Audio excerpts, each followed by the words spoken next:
Ring game taking over, that's a promise, not a threat. Uppercut season off top, you stop breathing. I just want to get to Blazing Killers. I just want to get to. Oh yeah. Shout outs to the comments, bro. Blazing Killer, Rob, what up? What it do? Yeah, Blazing Killer says, "Yo, I'm curious before we start. Shutter, King P, do y'all really think the Better BF card is as bad as you said it is?" I let King P can answer first, and then I'll follow up. What are we talking? Is bad? Yes, that shit is bad. That shit, like, outside of the undisputed fight, like, what fight are we off of that? Did we either ask for or clamoring to see so fucking badly? Like, really, Shakur Cordina, nobody fucking wanted that shit. Just a bunch of people that we don't care about and fights that we don't care about. So yes, I mean, you want to sprinkle it with undisputed and say, well, but you're getting undisputed. No, that card is a 2-pack of ass.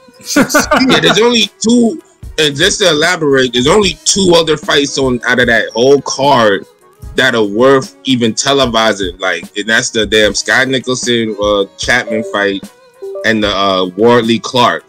Like, that card's nothing but a triple header. Like, that card don't need to be 10 hours or 8 hours. And the excuse I heard was, like, especially with Shakur, to be like, but you see, it would be worse if it was a Shakur versus Cordina as a main event. But you know, Shakur as a co-main, you can't really complain. Actually, yes, we can fucking complain. Yeah, like, no one still want to see it. Yeah, it could be the opener. Step a little quick. Did y'all hear that? It might be a pay-per-view. No, it is going to be a pay-per-view. Fuck that. Yeah, no. So hold on, time out. Isn't the main event going to be back on free for ESPN Plus, some shit like that? Like, yeah, that's how they're going to do it. They were trying to do that. Remember, they were trying to do that. They get too confusing with that shit. They were trying to do that with the Wilder 5-5 shit, but Better Beef got hurt. Remember, they were going to try doing that bullshit, like, and then Better Beef fucked it all up. You know what I'm saying? So now they're trying to dumb experiment where they're going to like do a pay-per-view and then make it back on ESPN Plus as the main event. Like, yeah, no, but the thing with that one, at least the 5-on-5 shit was a strong enough card; it could stand on its own, and it was actually good. Yeah. You know, this shit ain't, man. Yeah, like this. Like all these cards, like Chris Eubank, really? He's fighting some random. I mean, you fighting a damn Golovkin leftover? Oh, is that? There's a lot of, and keep in mind, like I'm an actual supporter of the Riyadh season cards, but this one is bad. Like, this is really bad. The only reason I can't completely give it a thumbs down or shit on it is because of the main event. You know, the main event, we want that for a long time. It makes it at least in the middle, at least, but it's like the very low of the middle. Nah, fuck that, man. Hold on, wait. Names for the sake of names and bought media hype is hyping this shit up. Disingenuous. Yeah, Andrew. I haven't seen any media hype this shit up. Like they man, niggas been hyping this shit up. Get the fuck out of here, nigga. Like anytime somebody critical of the zone. Really haven't, nigga. Like who the hell's been? Everyone. I mean, even the ones that are hardcore support, like supporters of. Anytime we shit on this card, niggas is questioning it like we crazy. Like they just got 3 cards. They got 3 good fights out of 8, bro. That's like under 500. Like, come on. Yeah, no, yeah. And they spread them out on the card, so you have to watch the whole fucking thing. They didn't put it where it's like, all right, we only know you care about these 3 fights, so we're gonna run them all back to back. Like, you gotta watch from the beginning if you want to see the women's fight. You gotta chill, do something else. Come back 2 fights later to see the heavyweight fight. Chill, do something else. Come back later and see the main event. Yeah, no, it's a whole lot of work, bro. It's showcase shit because for that card like that, that means if upsets happen, then that means like shit went horribly wrong. Like this should be like, I mean, everyone's gonna be like a plus at least minus 2,000 or minus 3,000 favorite for the favorite. Like this shit, it's that level of card. Yeah, this is like the known version of that Floyd card that had Broner and Khan on the undercard. Like, y'all just put names on there, but no one gives a fuck. Yeah, I remember I shit on that card too. A motherfucker's like, oh, they have Broner and Khan. Well, they're not fighting each other. What the fuck am I gonna get excited about? Same thing. And those were even bigger names than these niggas. Yeah. So imagine that. So if a nigga shot on that card, then I definitely got to shit on this. Yeah. The only thing saving it is the damn main event. Like, no one Like, you niggas really think people gonna tune in from the beginning of that card? I mean, again, I've been a day one, quote unquote, day one Wardley guy. I kind of wish they pushed that back down the line, but it is a good fight. So that should really be the co-main, even though it should have been the co-main. But they're making it too simple if it's a co-main because they know everybody wants to see that. So niggas would literally just tune in for the last 2 fights. Yeah, you know what it reminds me of? I'm real quick bring it back to WWE terms. You know how like they would have the main event at like say at SummerSlam, right? They have the main event. Then for the co-main, they would have the Divas match, and then the one before the Divas match would be the Fire. Should be the co-main. You know what I'm saying? They're doing it like that, where like they make the Steel Cage Intercontinental title the fight before the co-main, and then make the co-main the fight nobody gives a fuck about, which would be cool. Like, do I really want to see? You gonna give me a good heavyweight rematch, but then you got to throw Eubank and Shakur Stevenson after that? Like, really? Like, do I really want to see them niggas? Like, bro, like, come on, man. Like, they always fumbled it, and then the whole what this nigga casuals are going to need step-by-step instructions on how to watch. Step 1: buy pay-per-view from the Zone. Casuals, what's the Zone? Okay, now tune in to ESPN Plus. Yo, I'm telling you, man, Android be spitting, man. I'm telling you. Sorry, Pat. But he's right, though. It's like, why you need all these extra smoke signals and instructions and shit? Like you hooking up a GameCube to a 13-inch TV or some shit. Like, just run the whole fucking bullshit ass card, nigga.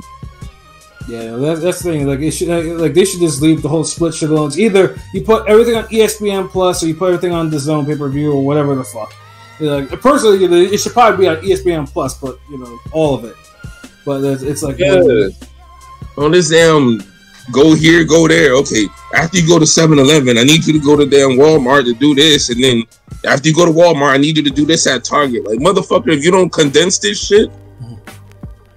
Yeah, because this card's definitely not high enough to even attempt that bullshit, or for me to even tolerate it. So it's like, yeah. But I'm switching one platform from mid to go see some other mid. Like, nigga. Yeah, what up, Chris Brand? What it do? Salute. Yeah, Shakur promising we're going to see the best version of him. That even stops his UK bum who is moving in weight and just got stopped by a random dude we never heard of. Yeah. I mean, Cordina's not a bum. I will say he's not. Cordina's not a bum, but he's not a bum, but he just lost to that Kakashi dude, and then he's fucking moving up to 135. So, like, come on, man. Like, it's a bum circumstance, definitely. Yeah. And you don't need to get it. He got his ass whooped. If you seen that fight, dude was getting his ass whooped, and then now he's moving up in another division.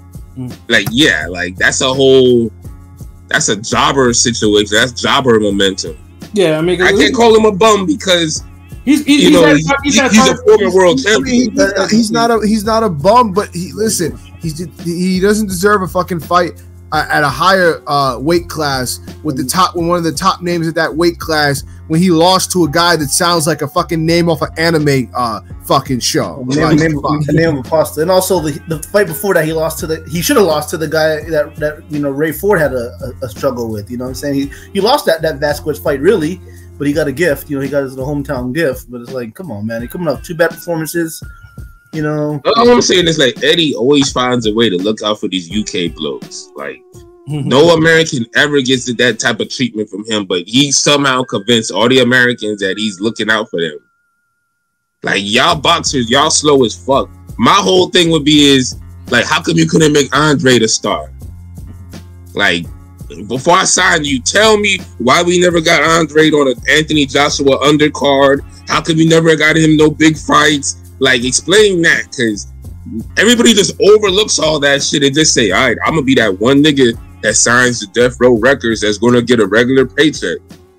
Like, it's not going to be me. I'm going to be that one nigga on Bad Boy Records that Puffy doesn't fuck over somehow. Like, no. Like, nah, man. Fuck that shit. Come on, man. Yeah, no. Y'all digging up this fucking card.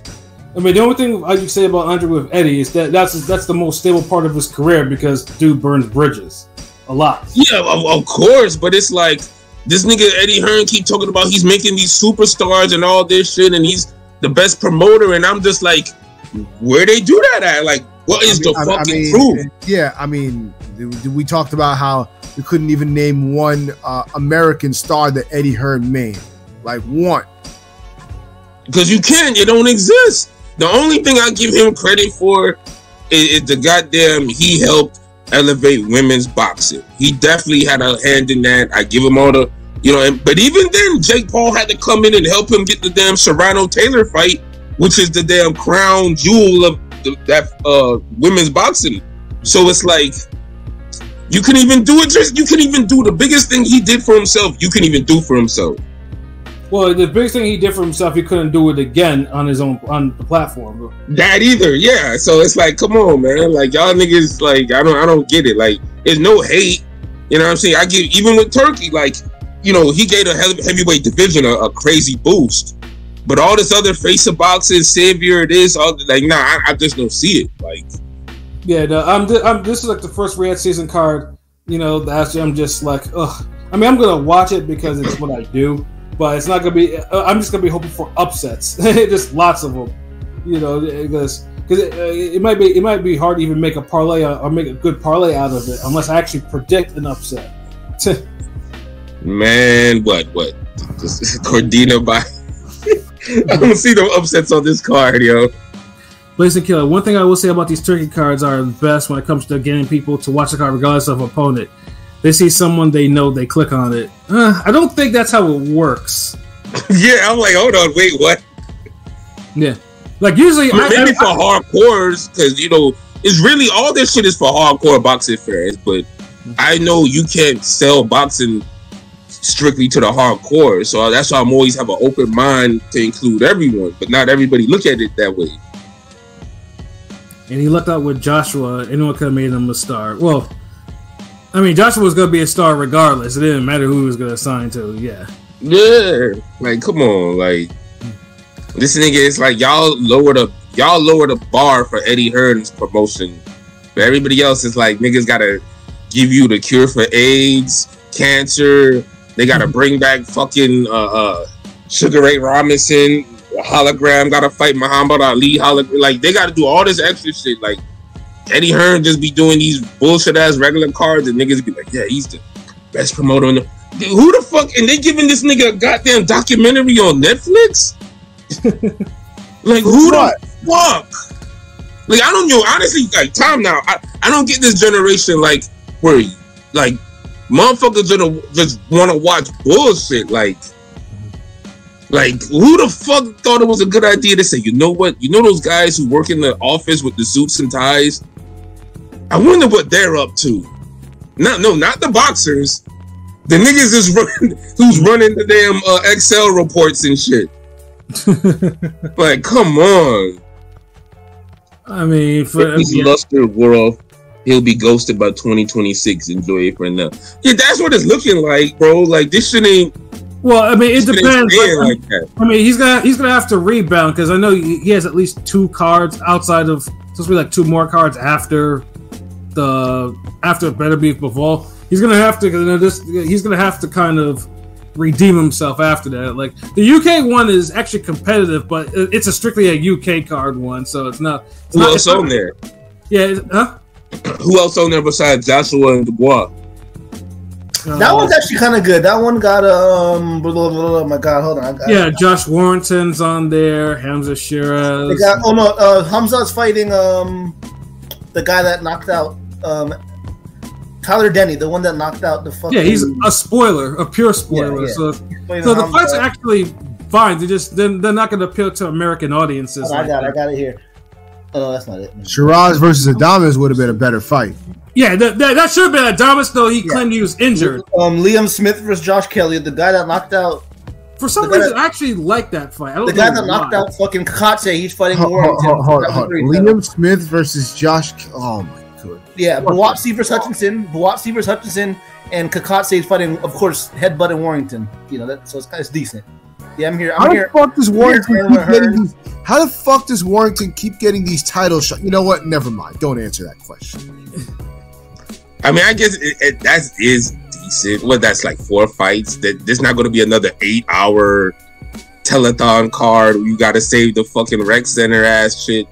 It's like the UK version of the Bud card, but a little lesser, right? It's kind of in a similar sense, you know. It's like it's not a bad card per se. It's just it's strictly a UK type of card, whereas this one Better Be Evolved is bad. It's a bad card. Like it shouldn't.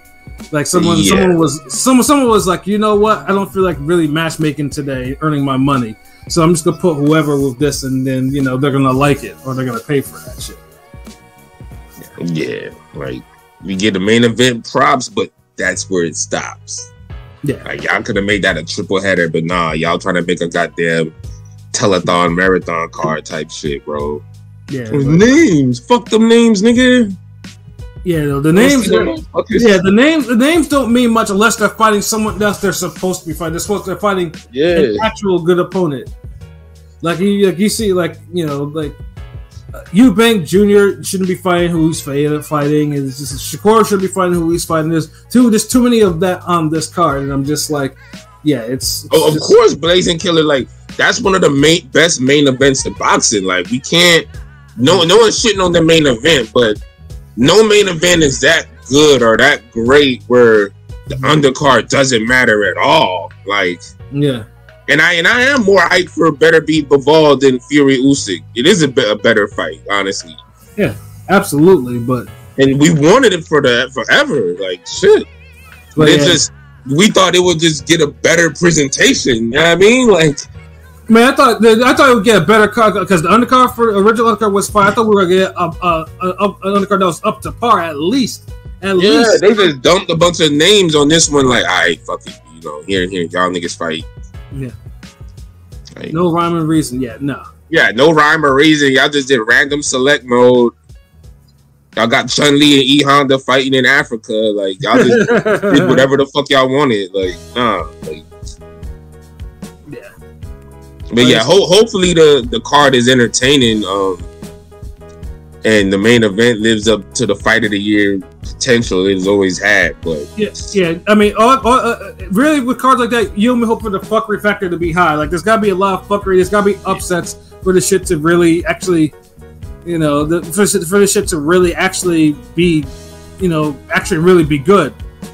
So it's, I guess it's just one of the bigger fights on this side of the damn year. Like this year, the second half of 2024 ain't really got nothing popping. Yeah, we're still waiting for. I mean, PBC is supposedly having has a rollout getting ready to go. A rollout. We're gonna roll out into 2025 at this rate. Like, like damn, this fruit roll up as rollout they trying to put together. Like when that's the molasses rollout right there. That's true molasses. Yeah. Mm-hmm. Yeah, no, but speaking of like fights that probably shouldn't have happened, but it did. Obviously, Probox on last Wednesday, we saw two former 154 champions with Jarrett Hurd and Jeison Rosario fight for 10 rounds. And survey says both these niggas are cooked. Both of them. like Hurd, I don't know. Hurd was trying to box, and it seemed like he seemed like he was just too tentative. Boxing is not your strong suit, bro. Yeah. I mean, the jab was working, but then it's like in the first round, that jab was working, but then he just reverted back to not having defense. He being a shitty version of Margarito. Like, what the fuck? I don't know. Like, the jab was working, but it didn't seem like he knew how to follow it up with anything. It was just like a guy that just learned how to jab. Like, you're like, okay, you know what? I learned how to jab. Now I'm gonna just use the jab. Just like it'd be like the motherfuckers that learn a new word and they just want to use that fucking word over and over again. Demir, like that's what his jab. Put it in a fucking sentence. Okay, use a sentence now, nigga. I feel you. Because this is the thing, is like it worked throughout the fight. Whenever he really focused on it, honestly that's what kind of won him the rounds to me, because it was snapping dude head back and he was controlling him. But you're right, I did want him to follow up on some shit, and he only did that a couple times. I hear mixed reviews. I think a draw is fine, because I've heard people say Hurd won. Some people thought Rosario was strong. I thought Rosario won, to be honest. CLB. I thought Hurd won. If Hurd would have jabbed like this in his prime while having that pressure style, he would have been an even better fighter if he led with the jab. Yeah, and he wouldn't have taken as much He wasn't damage as even- he eventually did, though. But Because he stuck between worlds. This nigga wanna be cute and shoulder roll and shit, and then but he only know how to fight aggressive, and that's what works for him. He can't fight aggressive like he used to. Pick a struggle. Because the thing is, I feel like he's kind of is either the coaching or he's scared or something, like something where he doesn't believe in himself no more going forward. And if that's the point, I just like what Hearn said, like Hurd should retire because, dude, like you have the tools. Like I don't think he's shot to the point where he like it just for some reason he just doesn't want to fight the way that's best suited for him to win, and he can't do it consistently. Like even when he had the jab, it's not like he was snapping it 40 times a round. It would come out, land a few good, like 3 or 4 of them, then he would just fuck off. He would just walk into shots. It was just weird. Yeah. Which he And did Rosario was missing a lot. And this nigga Hurd He got dropped. You know, when he got to that corner trying to do that bullshit ass Philly show, he got dropped for a second. I ain't gonna lie. I don't know. Yeah, and Rosario did. I mean, funny thing too is Rosario. He tried. I mean, Rosario is clearly cooked. Mario's just as washed. He's But the funny thing is, I thought he outworked Hurd. That's the problem. in the later rounds, yeah, he did. But he gave up too many of the earlier rounds. Yeah, he gave up too many early rounds. Just like they gave up on his braids or something like that. Bro literally just let Hurd like pause like that pawing jab for scoring shots for like 5 straight rounds before he decided to say, you know what, let me just combat this. Yeah. Let me pressure him. That's why I felt like Hurd won more because Hurd was actually more accurate than Rosario too. I felt like every time Rosario threw 4 punches, he would land only 1. And I'm like, dude, Hurd big ass is like right there. How you missing combinations on this nigga? how you clipping the shoulder with that bullshit ass shoulder roll, bro? Like come on. Like it just both neither one looked good. They both look washed. Chris Brown, they both need to retire. Fuck just Hurd. Like both y'all niggas like y'all gave it y'all's best, but like y'all food. Yeah, like if I think now, I mean, obviously those two are like those. About probably run it back. Oh no, we got Pilot in the chat. I mean, those two. Why would they draw if they're not gonna, have future plans for them? You know what I'm saying? I don't know whether it be against each other or something. Me and King P like, nah, fuck this fight. This nigga Pilot like, nah, run that back. Like, yeah, no. It's a culmination for a bigger fight somehow. Come on, Yeah, like I said, it'll find itself on one of these Saudi cards, nigga. I'm good. Yeah, basically those two are what happens when when you're in a competitive division and you're fighting hard fights. 154 clearly got the best of them, and it's only 154 that got the best of them. Like, they should probably retire because Hurd's gonna get hurt and Rosario's is gonna get knocked out again. The fact that Hurd couldn't even drop Rosario once is just like, what the fuck? Like, Rosario something's holding back his offense. Like, I don't know. I think there's something mental. Like, he seems more tentative than Broner. He did. Remember, he did look real talented. That's right. Something is holding. Even Broner was let his hands go on Cobb. Like, this nigga, like, damn. Something is holding back his offense. He can't get out of his own way. It's stuck in his head. Pause for some reason that he can't pull the trigger. And this whole extend your career by boxing and not do the pressure fight, bro. Like I'm one of these where it's like, improve your pressure fighting. That's your game. Improve what you're good at. Not don't do it because it's too dangerous and do something else that doesn't really work for you. Mm-hmm. Like it's not in him to be on his back foot thinking he Keith Thurman with a jab. Like, no. Yeah. Like, move your fucking head and triple the jab and step in deep and beat niggas up. He was landing the uppercut, like, bro, like, you got it there. Like, that shit was frustrating. Like, these niggas both look like they was underwater. Yeah. Exactly, Android. Hurd was fighting not to lose instead of fighting to win. Yeah. Yeah, that's exactly how he looked. And it's like, that shit has no room in this fucking sport. Did you know ESPN is kicking out Top Rank next year and signing Matchroom? Nah, no, they're not. Like that'd be all over the damn timeline if that was the case. Yeah, no, Matchroom is clearly entrenched on DAZN. They're not going anywhere anytime soon. You know, man, if you had PBC on ESPN, that'd be a wrap. Yeah, PBC. Well, PBC was on ESPN before. You know, they got kicked off though, as you know they were kind of putting some bullshit up on there, like everyone else. Yeah. You know, but yeah, no, Hurd was like I mean, both these guys. It was disappointing just to see him like, god damn, like it's only a few. I mean, Hurd is only a few. Well, I won't say a few years removed, but god damn, like this nigga was once a top 10 power for a little bit. Like, and now you're thinking about the podcast. Is the podcast that we speak on these niggas then outlasted their career? Yo. That's fucking crazy to me. Like, I mean, think about it, dude. Remember, Hurd Laura was our first episode. It was. The man that this is like a season, like we're ending like this to end, and we're like, yeah, all right, no more Ring Gang after this. But if we ended it with Hurd, also like, yeah, nigga, y'all gotta retire. Like that's crazy. Yeah, a 6-year difference, and like shit. Yeah, imagine, and they're not even that old too. But like I said, though, when you fight in a competitive division, you're fighting top fighters all the time or whatever. It's just. In of course, in this Hurd's case, you don't got no defense. It's inevitable. Like you know, you get cooked easy. You know, and it was just sad to see though. But like I said. Hurd, I mean, I know Hurd. They're probably gonna fight again. I'm pretty sure Probox will be like, you know what? Let's do this again and just for a rematch and just make sure. They'll probably put it on the Roach because Roach is from DC, right? And Hurd's from Baltimore. They'll probably throw it on the Roach next Roach card or something like that. Yeah. As a co-main. I wouldn't be surprised. Let's see. Halloween Hurd was exciting to watch. That zombie stuff only lasts for so long. Yeah, I mean, it happens to all pressure fighters that don't block. Eventually, what's the fuck his name? Say his name, nigga. Say his name. Nah, nigga, shut up.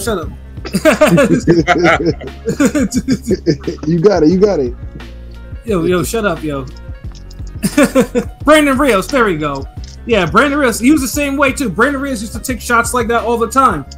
And then, he faced Pacquiao, and Pacquiao beat the ever-loving shit out of him. And, he wasn't taking shots, and he's over again stopped by Tim Bradley. It happens. It's like, it's only so long that style actually works. But you don't cultivate the responsible methods behind it. Like if you don't know how to slip punches and parry and deflect and block and that shit eats you up. Like you're not supposed to be taking big punches from niggas head on like that. Like the fuck. No. Like yo, I got a question. The weird thing about Hurd. Hold on, P. I got a question. Do you think? Because Shuttleworth always says this, but I want to know, nigga. Is there really... I know there's styles of boxing, but is there only one way to box? Like, can't niggas just be good without being defensive at all? Because sometimes you always be like, he don't know how to slip, he don't know how to parry, he don't know how to evade. But sometimes niggas don't need to. So I'm trying to think, like, do all niggas need to learn everything, or do some niggas need to learn a little bit? If you're taking boxing or self-defense seriously, you should try to learn all the styles and all the ways how to do everything. Like, defense is important. Because I feel like a lot of niggas just find their special moves and just spam it when they get in the ring. And that's not a good idea. That's not a good idea at all. We need more Mike Tysons and less Wilder. Because that special move that you have might not work on every fucking person. So everybody should try to start from square one instead of being like, okay, I'm good at throwing uppercuts, nigga. Show me how to kill these niggas with just one uppercut. Type shit. That's not a good idea. That's not a good idea. Like, cause you talking about some Emperor style, hands down. I don't need to worry about nothing coming back at me. So fuck it. You just gonna worry about my offense. Yeah. The only person who could really fight like that if they wanted to right now is Inoue, and he don't fight like that. And that's not. He's the only person who has all the power, physical gifts, skills. Where if he wanted to drop his hands and just fight niggas on some Emperor shit, like okay, fuck that. He could do it, but you gotta have like one punch knockout power. You gotta be like on some Roy Jones, Inoue, Sugar Ray Leonard type shit to pull that off. And even then, you could get caught. So only the generational talent should rely on their special moves, and everybody else should try to learn the defense. No, I don't even know generational talents need to learn. Everyone needs to learn. Everyone needs to learn defense. Everyone needs to learn. You can't forego defense. Like I don't get that out of your mind. Like you have to learn. No, I'm asking because the nigga always say he don't parry, but some of these niggas go 24-0 without parrying or blocking. Yeah, because some people don't allow you to go in your toolbox. Like certain situations, you don't. Sometimes you could know too much and you could know too little. But you need to have for defense or certain defense, it's better to know all types of defense because you don't know what situation where you're going to need to know to use it. Where offense is more so you need to find the best way to go about winning with your offense. So instead of having a whole toolbox full of different things, you might say, look, man, you could just beat these niggas with a 1-2 and occasionally bring out the hook. There's some niggas you don't need that. But with defense, you're always going to need all defense. With offense, I don't think so. Yeah, you're always going to need defense. Case in point, Jarrett Hurd. And this motherfucker, Jarrett Hurd, years ago, tried to brag. He was like, well, I'm like, fighting me is like fighting 10 Angulos. But yeah, you got hurt 10. But yeah, you got hit 10 times more than Angulo. So and even Angulo got cooked doing that style eventually. They all do. Margarito, Angulo, Brandon Rios, they all get cooked. You know, to me, Hurd came off like a shittier Margarito with somehow shittier defense. It was weird, but the same relentlessness. Because he don't pick off the shots as much as Margarito. Margarito did little subtle things with the damn nuances that work for him. Yeah. Well, the funny thing, Pat, is I actually didn't think that Angulo's defense, all things considered, was actually that bad. It wasn't. Honestly, his defense was better than Margarito's. He was more responsible defense, I felt like Angulo. Yeah, definitely. Yeah, that's a weird one. And the thing is, too, he fought a lot of good offensive fighters. And they all, and like I said, and eventually they all cooked him. And that's the problem. Kirkland especially was the culprit, and after he was getting hit for was it? Yeah, and Kirkland had to give him everything he had. Pause. There was. I mean, Kirkland. I know there was Cintron. Angulo fought some punchers. In fact, the most annoying bet I ever fucking lost was Angulo getting boxed up by Cintron. I was heated that shit happened. Kermit was a sneaky motherfucker, dog. he was sneaky. The time you didn't expect it, he would just come through. It was weird with Kermit. Yeah, no, but Angulo, eventually, sometimes when you're facing that many punches in the room, eventually you're getting to one that's gonna break you. Kirkland broke Angulo. Angulo has never been right since. You know, so. It's the relentlessness. I mean, there are many ways to box, many different styles, but the sport at its core is hit and don't get hit. So you should learn to not get hit and then hit your opponent. Exactly. Yeah. That's but pretty much. But remember, it's a balance. Some people you can't lean on the defense too much because defense don't win fights. You got to throw a punch. You got to land. Mm-hmm. So are you surprised Hurd didn't get the highlight reel KO yet, given his style? The thing is, he embraces the punches. So even though the defense is bad, no one's really surprising him with anything. Except for J-Rock. Except for J-Rock. Everyone else is straight there. Wham, wham, wham. Beat your ass. Wham, wham, wham. And you can see it. Mm-hmm. Hurd didn't have power despite being a weight bully.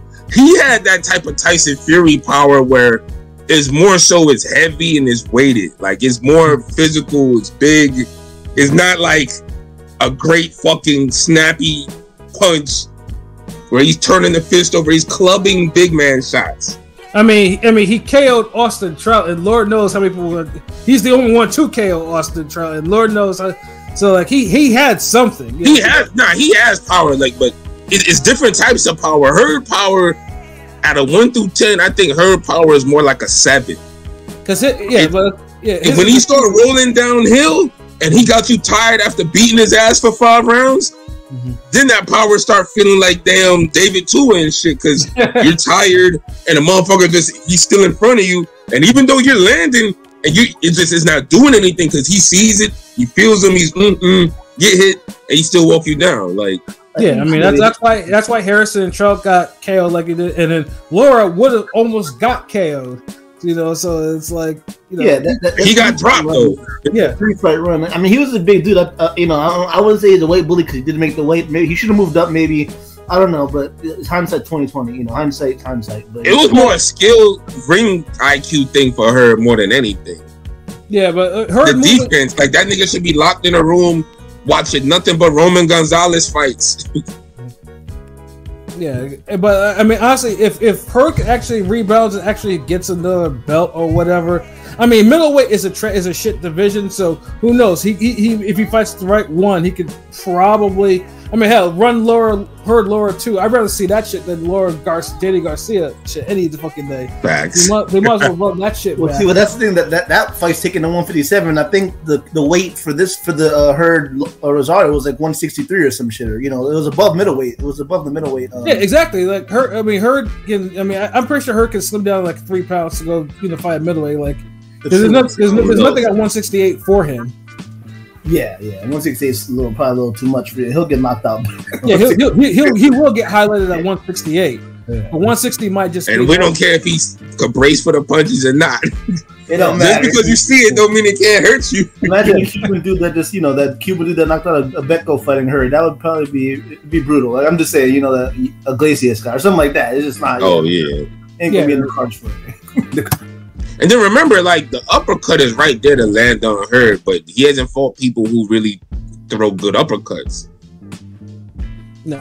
They'll keep hitting him with straight fucking shots.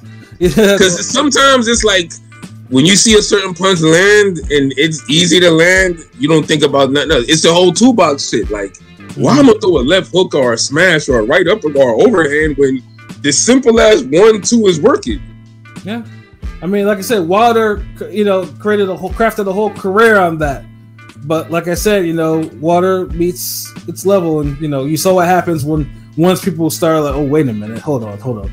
If I take away this right hand, if I just take, you know, step back and all this stuff, you know, and I could probably box him up, or I can hit him myself. And bam, you see what you get now. Yeah, I let him overthrow the right hand enough where, you know, it takes a surprise out of it, because now I could kind of time it a little better. Okay, now I could kind of be on the outside of it. Okay, or duck like Joseph Parker was doing. Like, remember, like, that's why it's like niggas be getting gassed up with the KOs, but it's all about the opponents, bro.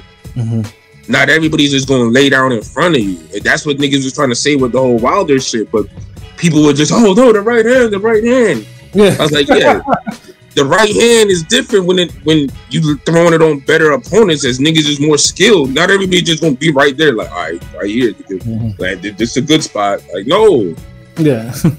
And fighting better caliber fighters would have helped him figure out various ways how to let off that right hand. But if everybody come at you the same way, you're not gonna fucking improvise. You're just gonna land it the same way. Yeah. And kind of handicap them, like fighting guys like Chisora, Brian Jennings, and Kyle Naki, other styles would have prepared him for what Fury did in that second fight. Because that's all Fury did was basic pressure fighter shit. Yeah, that's why you say you should always be like, offense is whatever, but your defense has to be right. Because, like I said, you don't want, like, rule of thumb is you take too many punches, eventually that ability will betray you. Unless you're Oliver McCall. Oliver McCall is the only one I've seen who's taken all types of hellacious punches and he still talks clear as shit. You know, so yeah. It's genetics too. Some people ain't like you shouldn't want to be getting hit upside the head like that. Like, if you fucking if you complain, I take punches for a living, nigga. No, nigga. People punch at me for a living. I ain't saying I'm taking them motherfuckers. Like, right. That's the difference. I don't brag about taking them shits. What the fuck? Hell no. You know, yeah, and that's the problem. So I mean, Hurd, unfortunately, like I said, he's probably cooked, and Rosario is just probably like, you know, the draw was. I mean, I thought he won, but I think it was. I mean, it was more of a gift to him because, like I said, I was expecting Rosario to be bodied, you know, and I think the draw was like plus 1,800 too. And, you know, and he was getting hurt a couple times too. Like, Hurd, like, rocked him like maybe twice, I think, maybe even 3 times. But just Hurd has reaction like Paulie Malignaggi when he hurt Diaz. Yeah, he was just he was surprised that he heard Rosario. That already let me that's a cooked reaction. Yeah, like a dude who's been knocking out people in his biggest wins. You're surprised you heard a nigga that looked like he was dying every time he gets hurt. Like, bro, like, right? Ain't no way, nigga. You were supposed to stop him, like, exactly. But since he didn't, it's like, but yeah, I'm gonna have to agree with everybody else, and especially with the chat. Like, you know, these guys, they could retire. Like, you know, don't worry, Ring Gang can still be here, but I don't know. Yeah, as you said in the chat, LB. 154 is for prime fades, not past fades. You know, like, yeah, there's no old men at 154, bro. Like, yeah.